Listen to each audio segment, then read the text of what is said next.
Assalamualaikum warahmatullahi wabarakatuh. Welcome back my YouTube channel Eva Widya Official.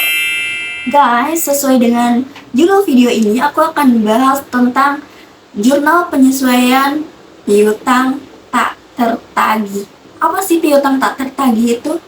Piutang yang dalam kemungkinannya itu nggak bisa tertagih lagi, teman-teman. Dan dalam pencatatan penghapusan piutang ini ada dua metode, teman-teman, yaitu ada metode langsung dan metode tidak langsung. Nah, mungkin ya untuk teman-teman nih yang udah belajar akuntansi pasti paham lah ya apa itu piutang.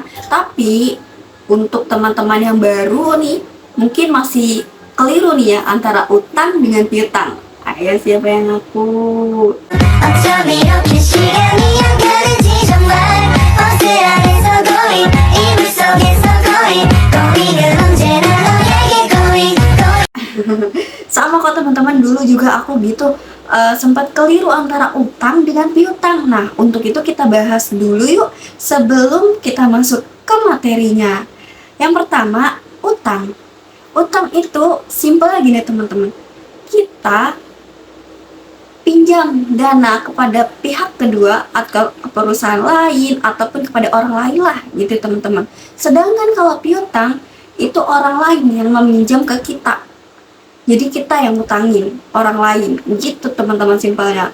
Mudah-mudahan sih teman-teman langsung hafal dan nyangkut ya di kepala supaya nggak kebalik-balik lagi di antara utang dan piutang gitu.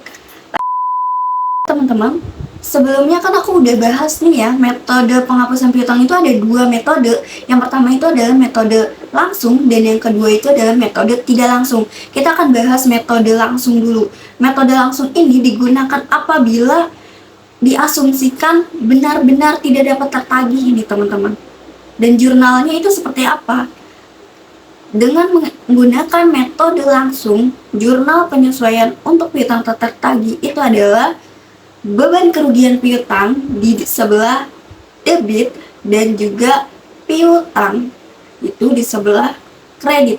Nah, piutang ini ada macamnya teman-teman. Itu ada piutang dagang, piutang wesel dan lain sebagainya. Itu next lah ya, kita bahas macam-macam piutang itu. Intinya di sini aku mau bahas tentang dua metode tadi untuk penghapusan piutang tersebut teman-teman. Mudah-mudahan teman-teman paham ya untuk metode langsung ini. Jadi kalau misalkan metode langsung itu adalah beban kerugian piutangnya di sebelah debit dan juga piutangnya di sebelah kredit. Jadi metode langsung ini, aku ulangi ya teman-teman, metode langsung ini digunakan apabila diasumsikan sudah tidak dapat tertagih. Misalkan perusahaannya bangkrut, itu kan udah nggak bisa tertagih nih. Apa yang mau ditagih, orang perusahaannya aja bangkrut gitu kan. Jadi ya ini untuk jurnal ya teman-teman. Lalu misalkan sewaktu-waktu nih kita udah asumsikan bahwa ini piutang udah nggak bisa tertagih, tapi dia bisa melunasi gitu. Mungkin dia ngejual aset apa, kan kita nggak tahu ya teman-teman. Mungkin sewaktu-waktu mau bayar, mau melunasi, itu gimana jurnalnya? Tinggal dibalik aja teman-teman. Piutang dagangnya di sebelah debit dan juga beban kerugian piutangnya di sebelah kredit, lalu kas di sebelah debit dan juga piutang dagangnya di sebelah kredit. Jadi kalau misalkan dia melunasi, kita kan udah catat nih sebelumnya bahwa piutang itu udah benar-benar nggak bisa tertagih. Kita menggunakan metode langsung nih teman-teman. Itu kan jurnalnya beban kerugian piutang sama piutang dagang. Tapi kalau misalkan dia sewaktu-waktu bisa melunasi nih teman-teman, karena kita udah telanjur nih ngejurnal, kita jurnal lagi.